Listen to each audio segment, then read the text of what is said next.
नमस्कार, स्वागत है आपका केशव टाइम्स में और मैं हूं आपके साथ स्वाति सिंह। चलिए बढ़ते हैं अब खबरों की ओर।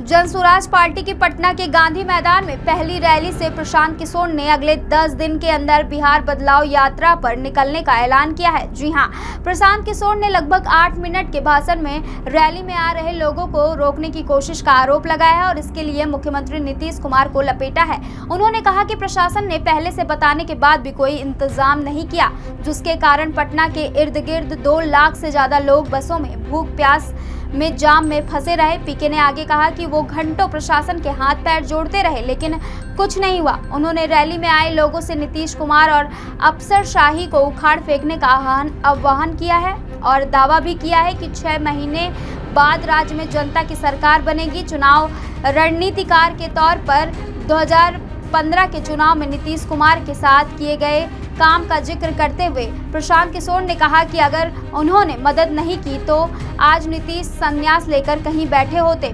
पीके ने नीतीश की 2015 की जीत का श्रेय लेने की कोशिश करते हुए कहा कि जो शादी कराता है वही श्राद्ध भी कराता है। उन्होंने कहा कि जन स्वराज पार्टी नीतीश कुमार का राजनीतिक श्राद्ध करेगी। उन्होंने कहा कि लेकिन चिंता मत करो, मैं देर रात तक यहीं रहूंगा और आप सभी से मिलूंगा। आज राज्य सरकार के कहने पर लोगों को डर के मारे गांधी मैदान पहुंचने से रोका गया होगा, लेकिन 10 दिनों के अंदर मैं बिहार बदलाव यात्रा शुरू करूंगा और हर पंचायत और हर ब्लॉक तक पहुंचूंगा।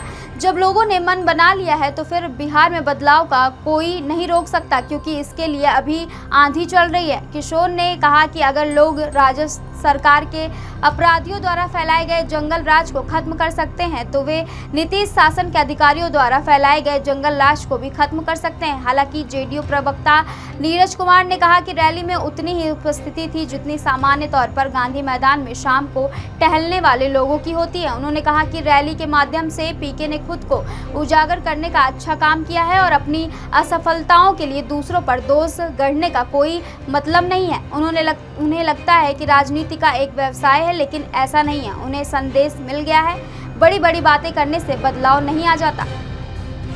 4 घंटा से जिस प्रशासन ने जन स्वराज के लोगों को परेशान किया है, याद रखिए जब पिछली बार लाठी चली थी और हमने कहा था कि अफसरों पर केस करेंगे, यही प्रशासन के लोग आकर समझौता किया कि नहीं भैया मत कीजिए ऐसा, आपका प्रशासन से क्या लड़ाई है।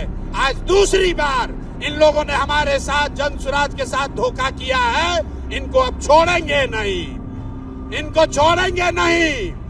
बिहार में जो अफसरशाही बनाई है इसका खात्मा होके रहेगा, कोई नहीं रोक सकता। आज की खबर में बस इतना ही। ऐसी तमाम खबरों को जानने के लिए जुड़े रहिए केशव टाइम्स के साथ।